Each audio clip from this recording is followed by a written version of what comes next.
Good morning, everyone. I know it's our first morning. I think people thought that it was starting at 7. I don't know why it would say 7 o'clock. So if you want to join us in the chat, all you have to do is click the link that I'm publishing right now, and I will add you to our stream. This is The Devil and Karl Marx. And it's so funny. When I got my friend Brooke online, she squealed because this is quite the squealing book.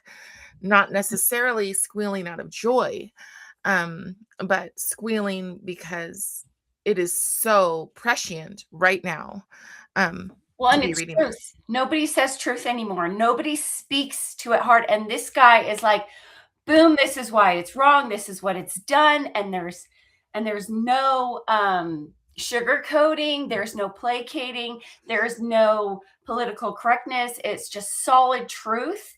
And hopefully it will help us all be more active in preserving our lives, because it's not just about liberty. This is about death. Communism has been about death. So many deaths. Okay.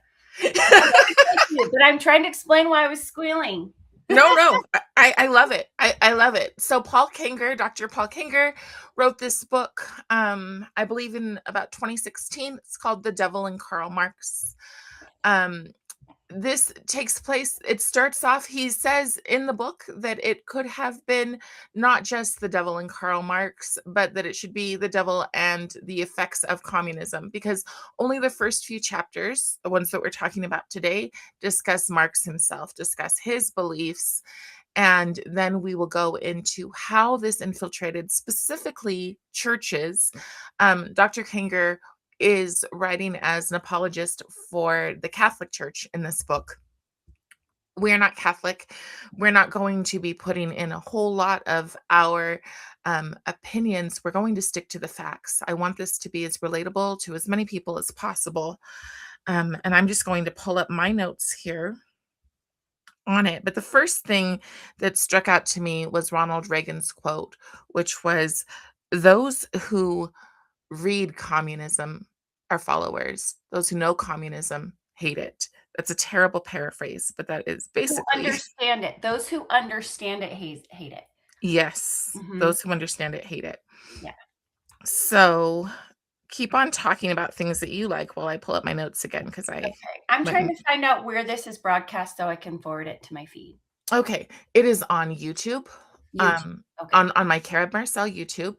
Okay. Thank you. It is also on Rumble, and it's also on my Facebook. Okay. Thank you. So if anybody wants to go those places and share it, that would be wonderful. And I just need to pull up my notes again.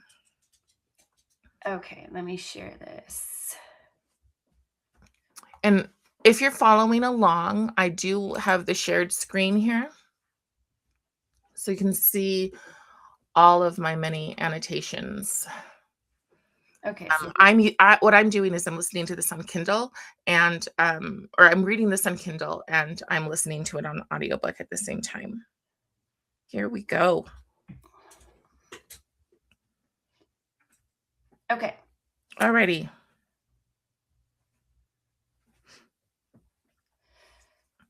So Kanger presents communism as a lethal ideology with religious intensity and a massive body count. And that count is enormous. That count is millions of people across multiple continents. What shifts when we treat it as a lethal ideology? So that's really the big question here is, where does it change between that lethal ideology and the economic account that's bad economics, which is what we're told. Now, the thing about Karl, it's crazy that he's considered this economic genius. Well, and they're trying to separate what it has actually produced with the people's imagined intent in Marxism. And do you mind if I use an example of something I saw on the streets yesterday? No, go ahead. Right. So there was this on somebody's front yard, there was this free doggy bags and like a garbage can and doggy treats. I'm like, oh, that is so nice that they're helping supply it for for everyone. And I began to think, I bet they think this is what socialism is. I bet it's people looking out for one another, caring for each other, wanting to serve each other, that they think this is what socialism is. This is what we're going for. And they don't understand the dark satanic roots to take away people's lives and the millions that have been killed in this. And so we have this vision of free doggy bags and doggy treats to make everyone's life happier and more giving. And when Right. in reality, it's these hidden deaths. And it's these deaths where people just disappear. They disappear and they don't have anyone to even tell that they disappeared. So the numbers are not accurate. And so all of these are estimates. The estimates in Russia, I think, was around 20 million or so. But he said, no, Stalin alone killed 70 million. I believe that was in there. And so it's just, I don't want to overtake your thing, but that's where we're trying to bridge the disconnect of. No, Brooke, you're right, because I was listening to someone yesterday who was talking about, they were like, "Oh, I'm a socialist because I believe that teachers should be paid a living wage." Right? So they're constantly just throwing some little piece out, and it's not an own. It's not an own. They're constantly saying that this is socialism, or this is democratic socialism. And as we move forward in the book, you will find that it's not just that this is democratic socialism. It's that Stalin literally said, go to America, change the term. Don't use communism. It has a bad name. Start calling it socialism. Start calling it even democratic socialism. That's like 100 years old. Well, and we have to understand what's the difference between communism and socialism. I think most people don't understand it, and so they're like, "Oh, I just want people to take care of each other." The difference is 2 years. That's what my that's what my friends who've escaped it have said. The difference is about 2 years before it settles in and you really realize, "Holy crap, this is what I did." I do wanna jump into, so their communism becomes their religion. So the thing about Karl Marx being economic, what did you notice about his life from, and this is kind of in the third chapter where they really start talking about his life, like the results. So I'm going backwards, and what my plan is today is to go backwards from chapter 3 all the way back to how he got there. Well, it's what his mom and daughter and dad said about him. Like they were just like, he's the devil. And I think that, their fruits right there, they lived with what he was trying to preach, who he had become. And he used to be a Christian. And then he turned, and he even said, I have willingly turned and, help my soul. This is where I've turned towards. Well, and the results of that ended up in 2 daughters committing suicide, um, an 8-year-old son that he loved very much dying because he lived in utter despotism, to the point that he would not bathe. He he thought that his thoughts were more important than self-care, than actually taking care of himself. He he made his wife go places and beg for his family to have shoes. His family was turning against him. And I think all of this stuff is important because Marxists do. They tend to think, I am so intelligent that these ideas that I have in my head are worth you supporting me. Yeah, So, like my benevolence is sufficient to justify this fatal system. It's my intent, is my ignorant intent is enough for you to support my flawed, fatal plan. right.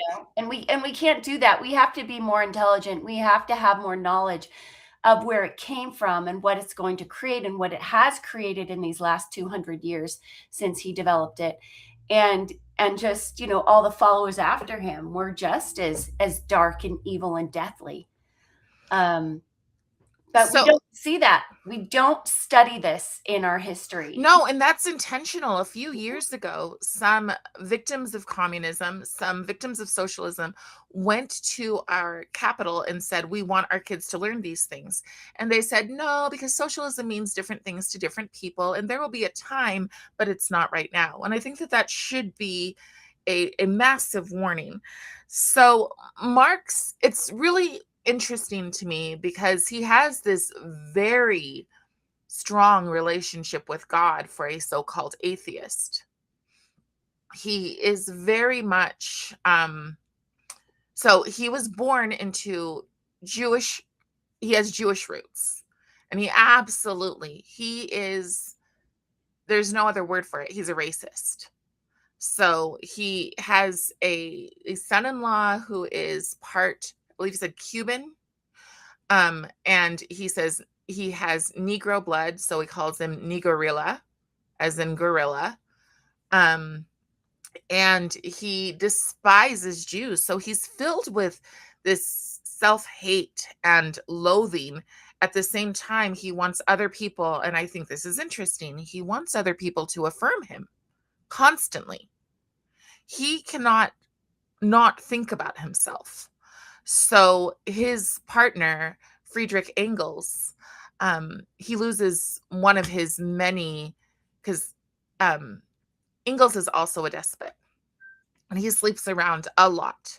But he has one woman that he really, really cared about, and she dies. And everybody sends him these letters, and we're so sorry that you died. Marx, his not only best friend, but the man that he sponsors, sends him 2 sentences on, "I'm so sorry she died." And then he goes, "But man, could I use money." And I think that that's really important to understand, because while Marx was not a great economist, his ideas, the way that he lives does kind of permeate the people who adopt his ideas at a certain level, because there's two groups that do this. There are they're kind of the basement dwellers, and then there are the intellectuals, the kind of caviar set. Um, those who believe that they know so much that they can just impose it on others. And what they mean by they know so much is, firstly, and this is really the main goal, destroy religion. Yeah, that's the essence of the whole thing. And I like that in the introduction, and everybody, you can get this on Kindle and read the sample and just see it. And it's like the most delicious words, like how they phrase it. He says, the fatal flaw has left an entire generation prey to the deadliest ideology in history. I just love how he writes it. And I love that he spent his whole life understanding this. And so just go in there and read the forward. It's beautiful. Read the introduction. It's free. If And I share this, can you see it? I, Can you I see thought you it? already were sharing it. I'm just wondering if you can see it larger. Yeah. So you're in Kindle Library, page 91. I can see that. Yeah. Okay, so And I'm you going to go highlighted all stuff. the way to the beginning, I guess. Yeah. Go I ahead. mean, it's nice to start with who he was, because Right. he was just, I mean, this is, we've prayed as, so I'm a member of the Church of Jesus Christ of Latter-day Saints, but Hmm. we had a fast for religious freedom. And I'm like, okay, and that's great. And I think a part of that, to be specific, what does that look like? We have to understand the real dangers of communism. We have to be able to say, whoa, and identify where the threat is. And this is the threat. This is the threat in people believing that socialism, we need to protect their ability to believe whatever they want. But when their belief is that religion is the bane of all existence, that's the root of this ideology, is that Yes. government becomes a gang. It's the worst So thing, rather than the let me just read this part. Marx did not set out, and this is in the introduction. Marx did not set out to tinker with markets and redistribute some wealth. He sought to radically transform society by changing human nature. He hated religion because he opposed God, the author of human nature. He sided with Satan, as he confessed in letters and ghoulish poetry quoted in the next pages. Ex-communists such as Arthur Koester and Richard Wright came to call Marxism the God that failed. Karl Marx erred not through mere miscalculation, but through sin and heresy. And again, I want to do kind of my best to not lean extremely into religion, because his ideas don't just affect the religious, although they do, very much so. There will be there will be one session where I'll be telling you, really breathe. If you are a praying person, pray before you read this next section, because it gets extremely dark. Well, it's the battle between good and evil, and that is like, is it good to kill somebody? No. Yeah. I mean, it all boils down to how many people have died in communism. Well, Like, it comes down to extreme totalitarianism. right. But I'm just saying it doesn't really matter what religion you are. It's Right. a battle to live or die. And Yes. that's the end result. You don't do Well, and the goal here is nihilism. When his wife dies, he has very little to say about this woman that he spent, from his 20s up until quite old. He has very little to say about her. He just, it's basically, let's try to be like her, and into the dirt she goes. And of course his daughters also, like I said, commit suicide.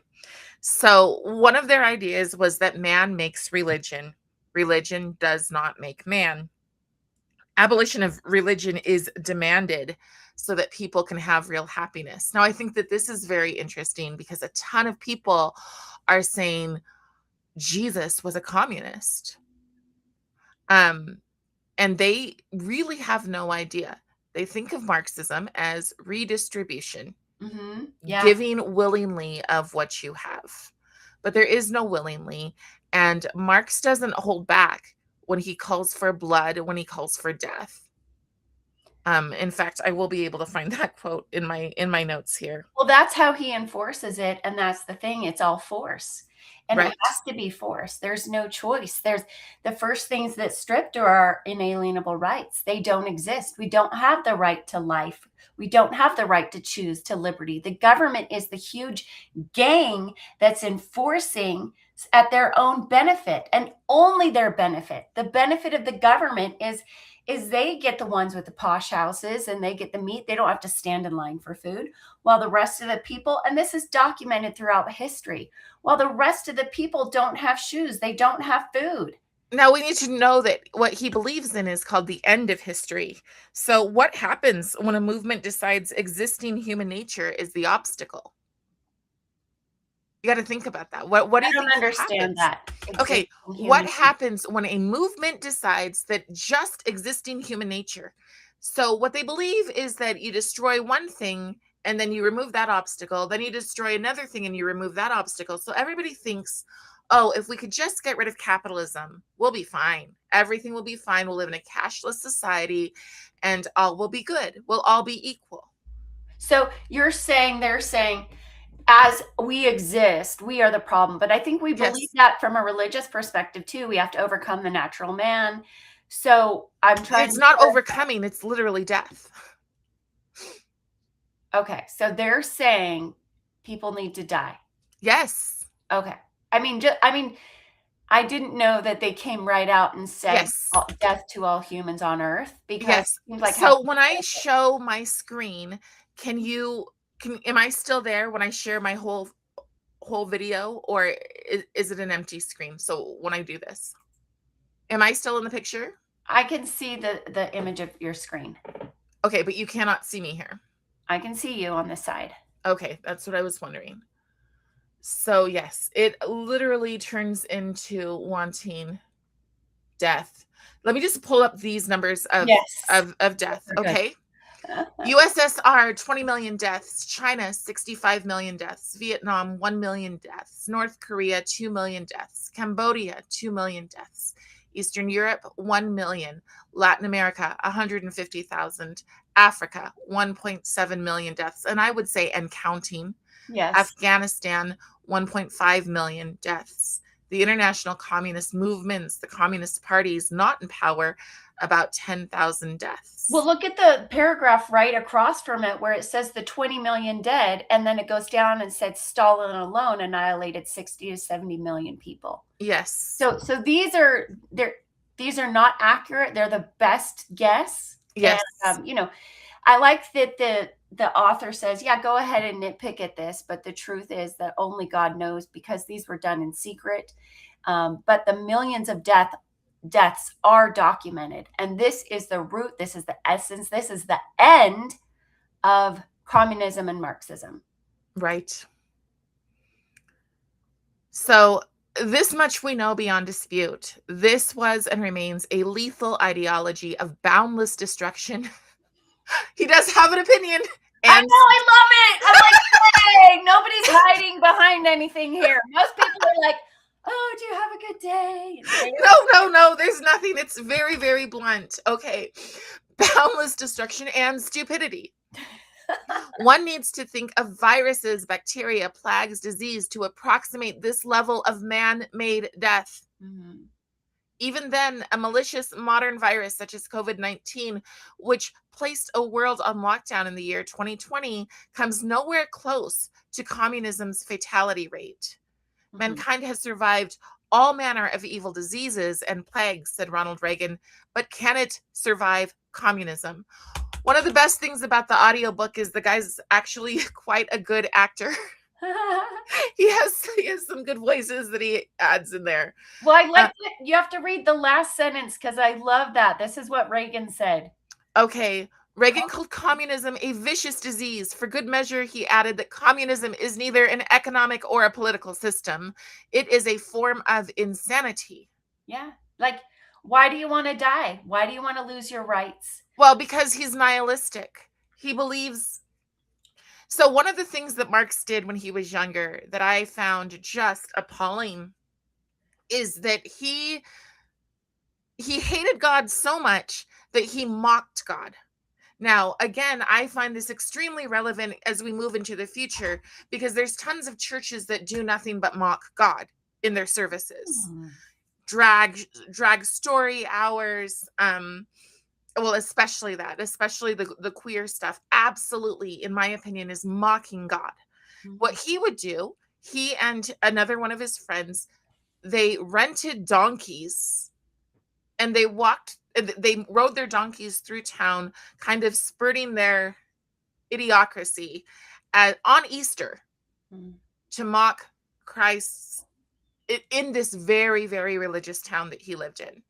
Okay, so here's the problem with that is, like, yeah, he's mocking God. God can take it. He'll get what he's coming.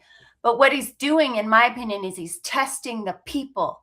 How much of this will you take? That's really good. Yes. Will you get up and will you stop me? Will you say, no, not on my watch will you mock my God? And they just watch and we watch. And when are we going to stop and say, no? I mean, and I don't know what I think about this yet, but there was a video gone viral of some guy got mad at a kid for staying seated during the anthem, Star Spangled Banner. Yes. And so he's like, get up. And everyone's like, oh my gosh, he hit him. They're like, what would you have done? And I always try and figure this out. If you saw Marx riding a donkey down the street, where and how would you have stood up and said, this isn't okay with me? Because it was a test of the people's morale. And a lot of times people follow their leader and they think, I guess it's okay. Nothing happened to him. Nobody else said anything. I guess it's okay. That's true. That's true. But in their defense, he was penniless because he was revered as an idiot. So while there were people, oftentimes that overly intellectual class that were like, oh, those are very good ideas. Many people thought he was an idiot. And some of his friends, as I'm going to read now, they actually said he was satanic. There were times when Marx seemed to be possessed by demons, recorded Robert Paine. Now, Robert Paine was somebody who was sympathetic to him. In his chapter, The Demons, in his groundbreaking seminal 1968 biography of Marx, a prolific academic biographer of Marx and a respected scholar and academic, not expected to level such a shocking charge, Penn asserted of Marx, he had the devil's view of the world and the devil's malignity. Sometimes he seemed to know that he was accomplishing works of evil. How could he not know? I mean, but you know, You don't want to make a claim that you can't prove. So, and I think that that's important because it says, I have no certainty that Marx was a Satanist, nor can I confirm whether he was possessed. And again, those are the things that I don't want to go into. But I want to know how Marx couldn't know. How did Marx not know? He said sometimes he seemed to know, meaning Marx, that he was accomplishing works of evil. How could he not know? I mean, I think one of the things that happens to us is we don't realize what we're believing or what we're doing. Our self-deceit is one of the worst problems. But in the case of Marx, I would think that he had full understanding of what he was doing. But I have to go back to what you said, that they let him go on this donkey on Easter because he was like the village idiot. Nobody gave him any credence, right? And so, but I still want to know, what do we do when we see these things? You can go up and you give the donkey a carrot and say, come here, I have a donut for you too. Come here. I mean, just kind of distract him off the path. It doesn't need to be a full-on whap on the head for not. Oh yeah. So I'm at the point where I believe in shunning. In terms of, like, I wonder if Marx wasn't actually literally mad, crazy mad, in the things that he believed. There's also, there's a whole bunch of people who believe that they're literally witches. And I'm not sure where I fall on that. I know they're not riding brooms and flying in the sky. So he may have believed that he was a Satanist, but actually been quite literally mad. I mean, he got to the point where when he was writing, he couldn't sit down because he was so filthy, he had butt boils. So he had, at one point, he compares his life to Job's because, my goodness, taking a bath is not a possibility. So he gets boils between his nose and his lips. And he writes about how terrible this scourge is, but he will not do anything about it. Well, it's funny. It's like you don't acknowledge your own part in your misery. And he seems like one of the most miserable people I've ever studied. And for him to not recognize that he has been creating this by his is like a dog turning to their vomit, right? Like, yes. Why do we do this?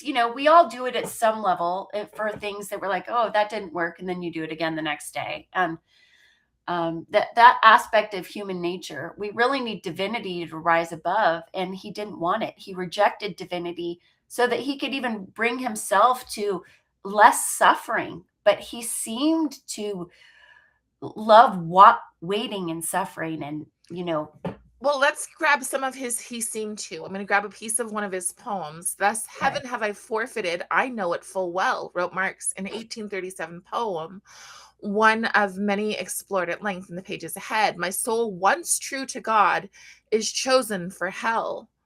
That certainly seemed the perverse destiny of Marx's ideologies. That statement also seems at least partly autobiographical. Given that Marx was once a believer, once a Christian, and he had once been true to God. In another poem, Marx wrote, the hellish vapors rise and fill the brain. So again, I think that this at least makes you wonder, was he a little bit mad?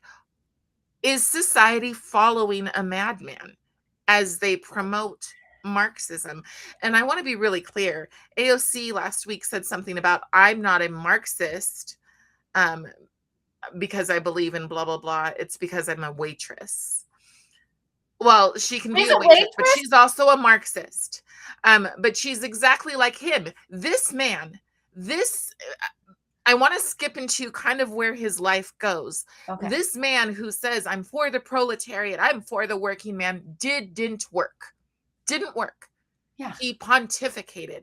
And not only did he pontificate, but somehow, because he was such a smooth talker, this woman says, "Here, take my daughter as your indentured servant."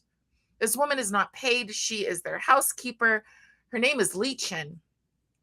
And as far as we know, we know Leechin had a daughter with Marx. But what we don't know, and what we are led to believe because he writes about it and plays later on, is more than likely she was forced into her relationship with Marx. Um, his wife Jenny, understandably, was extremely depressed. And Leechin has a daughter, or I'm sorry, Leechin has a son. They call him Freddie. He won't even acknowledge him. So when I say that his ideology is that of a deadbeat, it's because he won't even acknowledge this son. Engels takes the kid and puts him immediately into foster care, but he takes credit. And then on his deathbed, he says, yeah, that was Karl Marx's son. So this man who supposedly cares so much that everybody's adopting his ideas, one, is absolutely a racist, calls his own son-in-law a gorilla, talks about that he must be 1/8 or 1/12 Negro blood, calls him multiple times the full-on N-word. And he writes about the N-word all the time. And he also is extremely anti-Semitic. So he does both of these things regularly. Mind you, this comes down to self-hate. Yeah. Because his So much family is like rabbis. Mhm. Yeah. So there's tons and tons of self-hate. But the thing is that these people who quote unquote hate religion oftentimes are creating their own religion, their own dogmatic, this is the only way, because there's no point where he says, I want to think like this. I want my own little commune and we'll all think like this. Lottie, lottie, dottie. No, he believes it needs to be global. Well, there seems to be a certain elevation of a political or economic system. Let's call it. People think this is an economic system. They wouldn't call this a religion because religion has been, held responsible for all of the deaths in the Spanish Inquisition and all of that. And I love that they point out that all the deaths in the Spanish Inquisition and others doesn't even come close to communism. No. So when you say creating their own religion, I would rather say creating a false substitute for religion. Yes. They wouldn't call it that because religion is the opiate of the masses, Oh, but Brooke, they do, because you get the Communist Catechism. So he literally tried to start this as a religion, and Engels goes, let's rethink this. We're trying to appeal to people who don't believe in God. Why are we writing things in the same way? And of course, Marx is writing it to mock it. This is a man who I would say, in a very different way than Abraham wrestles with God. He wrestles and needs him to not exist. So more than that, they saw it and referred to it, certainly at the initial stage draft, as a literal communist confession of faith before opting for the title that stuck. Think over the confession of faith a bit, Engels wrote. So they actually called it the Confession of Faith, these atheists. So think over the Confession of Faith a bit, Engels wrote to Marx in November 1847. I believe we had better drop the catechism form and call the thing the Communist Manifesto. Well, especially following where the people are going. Their whole goal is to deceive the people into including themselves like they're doing it. And so, like, what will the people swallow more? It really doesn't matter what they call it. It's like, what will they believe? How do we get them to believe this? Exactly. It is a manipulation. And this is why when I see churches promote it, I'm like, you have no idea. You're literally the dupes and suckers that we will get into in other chapters. But it says their communism became their religion, even as they scoffed at religion as something for superstitious idiots. And I see this all the time. I see teachers regularly make posts like, not all of my students are Christians. And I'm like, you who teach quote unquote kindness, no, go away. Go away. Dogs, sorry. Even as they scoffed at religion as something for superstitious idiots, truly their manifesto has become their catechism, their Bible. Yeah, no, it functions as a religion. It functions as a religion, even though they don't call it to them.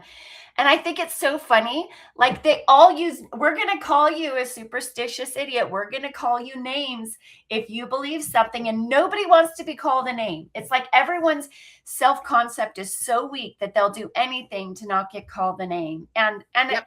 Like, you know, it's true. You have to be daily immersed in truth, I believe, so that you just can we need divine help to identify it, because I think Yes. I'm deceived daily, right? And you just pray, say, help me see what's true. Right. We need help because they're crafting this based on human nature to deceive us so that we give up everything we have and are. So Well, that and there's they a can reason we control don't study it. Because the thing is that all of this evidence is right here. This is why I wanted to cover this book, because the evidence is available, but we're told not to look at it. Right. Right now, people are just, "Oh, they're calling us Marxists. They're calling us communists." I listened to a man the other day say, indoctrination of our kids. They want your kids out of schools because they don't want them to hear new ideas. But what he doesn't say is we're not teaching those bad ideas. They gaslight. They gaslight constantly. So Marx envisioned an apocalyptic revolution leading to the overthrow of capitalism by impoverished working class. But again, the man never worked. Okay, so here's the deal. This is the whole essence of why this book matters. He's like, most arguments argue on an economic level. And Yes. so if you go back to that sentence, can you go back to where you just were? Sorry, yes. And That's what I want to find. it says leading to the overthrow of capitalism. That's not what it's leading to. Because people are like, capitalism is bad. Leading to the overthrow of our inalienable rights. Because Yes. that is the system that guarantees us life, liberty, and the pursuit of happiness. That's what he's trying to overthrow. It's not capitalism. But he says it is. I want to go through what he specifically what his list was. Okay. Because I think that if you go to the DSA, you're going to find the exact same things today.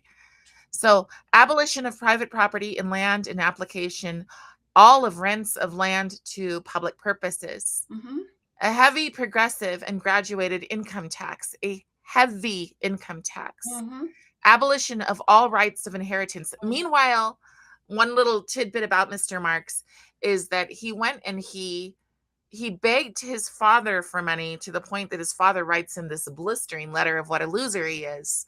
And then he says, now, if you come and visit me, that would be great. But he again tells him what a loser he is. He tells him, if you come and visit me, that would be great, but I'm not going to continue to pay off your debts. Unfortunately, he does. And at the end of this letter, he signs, I'm dying because of the stress. And Marx doesn't have the time to go to his father's funeral. Even though his father has paid for all these things for him, he doesn't have the quote unquote time. With what? What job? Is he staying at home? There's no job. They could have paid for him to come. He chooses not to come because he's such a self-centered narcissist. And again, I think that this is important to understand, that as we teach Marxism in our schools, our children are becoming more and more narcissistic. Okay, so as we teach Marxism in our schools. Yes. So I want to I know this isn't the time and place for that. Yeah. But I want people when they hear you say that, they're like, we're not teaching Marxism, sorry. So, but I mean, as we're promoting the ideals of socialism, maybe if progressivism, let's call it progressivism. Okay, our schools are progressive. Yeah. There is no place that you can go and type in, are public schools progressive? And you won't find, yes, they are. So what does progressive mean? Progressivism means the abolition of property and land, and application of all rents. And that it's evil. It's not even the abolition of it. It's that having more than others is evil. That's the whole power. Yes. Like, you have to have incentives. You have to work with human nature, which is that if you work harder, you'll get more, so that you want to. We all know it when we have kids. we're like, hey, after your chores, you get to do this, right? Yes. We have to work with human nature. If you would deny that human nature exists, you will not have a system that functions exactly No, like you're going to have a bunch of Karl Marxes. and people who don't want to work and won't work. They just want to be given it Yes. for free. Like you have to accept that we will work for rewards and that's what we Yes. want. And therefore you have to reward them. We're saying that's evil. That's the wheel of power. Anyone who's better than another or gets more, I mean, they are being taught that it's wrong to work for Yes. something you want. Yes. So let's go. I want to keep going with this. An abolition of all rights of inheritance, confiscation of all property of immigrants and rebels. Who are the rebels, do you think? Maybe people who are making podcasts talking about what's going on? Yeah. Maybe might fit as rebels. Well, that's the thing is like you think, well, that's not me. And yes, we should get the rebels out, and that's when you want to put yourself in a category and say that's not me instead of thinking that could be me. This could be dangerous. Yes. So you're That's like, oh, such I a good better point. align with this. I better align with what he's saying, or because I want people to be proud of who I am, even if it's in an errant system, right? And that Yes. doesn't function. No. Centralization of credit in the hands of the state by means of a national bank with state capital and an exclusive monopoly. Centralization of the means of communication.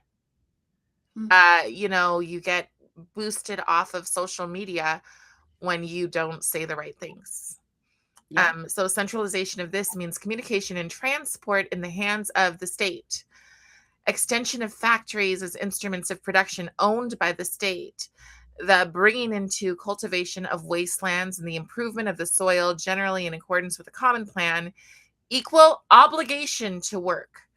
Now, what happens here, a lot of organizations, and you'll see this later, they start saying that everyone should have the quote unquote right to work, which means everyone has to work. And if that work is just as they did in Mao's China, having the youth carry rocks from the bottom of the hill up the top of the hill and then bring them down while repeating over and over again how amazing Mao is, the little red book, it's equal obligation to work. If that obligation means that moms must not be in the home because families are a big problem for all of this, then that's what it means. Gradual abolition of all of the distinction between town and country. In other words, having these, what I call commie complexes, built so that people don't have ownership. There's less ownership, there's more renting. And then on top of that, more renting, there are virtually no rights for landlords. That's where that is. Let's see the rest of Well, that. by abolishing a pride in what you have and even the love of the family, these are Yes. all things that need to go down for this to work. You have to have no love in your heart, in your family, in your home, of your home. They're trying to take down love completely. Yes. Well, and he has no love for his parents, which is another interesting thing because our kids are, I think it was 60% of families currently have somebody going no contact with them. I think I saw that yesterday. Yeah. 60%. Well, that's what happens again when people are told, who's your one person other than your parents? Who's the one person that you trust that's not your parents? And I know this happens, and I know it happens in high school because my niece called me and said, "You're my one person." And she said, "We were taking a survey and I thought about it, and you're my one person." And I was like, "Well, your parents need to be your person." Well, and you're one person. Let's further isolate them. Yes. My kids are Black, and so they have experienced racism. And so we'll talk about that. Yeah. And I'll say, but also as you consider this experience, I want you to also consider all of the people who, if we were behind you when this happened, we would have been like, like my husband, grandma, aunts, uncles, friends, neighbors, everybody. If we would have been there in that incident and say, look at all the people who love you. It's not one person. It's Right. a huge society. It's a community. It's a family that believes in Yes. this love that's going to get behind you instead of saying, Oh, yeah. I am put upon, I am oppressed. I'm like, don't let that live in your heart because that's going to canker it. So I want you to think of all those millions of people who want to stand up for you, even strangers. So when they say find your one person, that's intended to isolate. Yes. Um, so the rest of it is, and I think this is important, free education for all children in public school. Again, when you hear all, you just think anybody who wants it. That's not what they mean. They mean everyone must be in it. They are extremely dictatorial. So, of course, Marx and Lenin and the boys knew that terror would be necessary to implement such a truly radical totalitarian ideology. They understand Mhm. full well that Yeah. they mean for terror. After all, their philosophy demanded an unequivocal rejection of most basic rights, including property. Stated Marx, the theory of communists may be summed up in a single sentence: abolition of private property. Many Marxists and socialists and democratic socialists today fuss over the extent to which Marx wanted to remove or limited private property. A lot of people will say, well, they're not going to come for your house. Yes. Mm-hmm. But in Manifesto, he said, and he doubles down, you are horrified at our intending to do away with private property, they wrote. But in your existing society, private property is already done away with for 9/10 of the population. Now, again, these are not the proletariat. These are these are the champagne socialist class. Marx is just a leech of that class of people. Now his wife was a part of that class, and he could have been, but instead he chose to, basically sit in his basement and pontificate. Well, So, they don't understand that property and food is what we need to survive because they've never not had it. And right. so by saying, "Oh, it's okay to not have a house." Oh, ask Yes. somebody who really has been homeless and who hasn't had food. I went to a homeless shelter and I served food there and I talked to people who were homeless for years and I said, "How did you get out of it? How did you choose?" And they have wonderful systems in Salt Lake, by the way. They have a home where people who are homeless can go and they work together and encourage each other. They just said, "I wasn't ready yet to not be homeless." But Right. there's a lot of fear and psychology of like, if you take this away, if you take away their security, they'll do almost anything. They'll do what you ask. If you say, "Just don't take away my food, don't take away my house," doesn't matter. You could take away my livelihood. They're more willing to do what you say if you threaten them with taking away Yes, their comfort. yes. And that's, again, I think the thing we need to understand. We say authoritarian and we need to be saying totalitarian. They mean to take everything. In Mhm. one word, you reproach us with intending to do away with your property. Precisely so. That is just what we intend. That is truly radical revolutionary. It constitutes nothing less than a fundamental transformation of human nature. It gives them nothing to defend. But here's the big thing for me. We have people. It started with a certain president several years ago saying, I want to fundamentally transform America. It starts with politicians in our own state saying we need to fundamentally transform Utah, Mhm. or whatever your state is. So, communism, he and Engels wrote in their manifesto, not only seeks to abolish the present state of things, here's that part, coming back to the whole history, but represents the most radical rupture of traditional relations. Love. That's love. It's their conquering love to just bring hate and annihilation. Well, And he didn't, they when his mother dies, he doesn't attend, but before she dies, she cuts him off. And he goes to a lawyer to make sure that he's going to get money when she dies. That's his love, and he basically says she's nothing more to me than a bank. So they knew what they were advocating. This is a revolution toward touching on everything from property to the family. Abolition of the family, they wrote with an exclamation. Even the most radical flare up at this infamous proposal of the communists. So those are the things that he wanted. Well, yeah, and that's the annihilation of love. Hey, I have to go in 5 minutes. Can I I just know. say one thing I want to say for the Yes. introduction? Yeah. So this says, this is the introduction written by the author. Drawing on documents that have been archived or shelved for decades, these works are hidden, right? That's what we're talking about. Some of them being published or quoted at length here for the first time. People don't understand this. They don't have access to this information. They call me the book banner, right? But this is what they're doing. They're taking Yes. away the truth. And then he says, what is included in this book will shock readers, but also alert them to a destructive force, not merely historical and ideological, but spiritual and diabolical. So while they're taking out these books of truth and accuracy about what it is out of the libraries, they don't even have Cleon Skousen in the Davis library, and it's about the Making America, the 5,000-year leap. Everything Right. about our foundational documents doesn't exist in any Right. library in Davis School District. So they're taking out all of this stuff that will teach you about the wonderful system of government that we have to protect our life, liberty, and property. And they're putting in these books that are diabolical and destructive. And go to ratedbooks.org and look at these books that are in there. They are literally diabolical and destructive. I mean, there are things I can't say because my kids are behind the door and they would hear me say it. Right.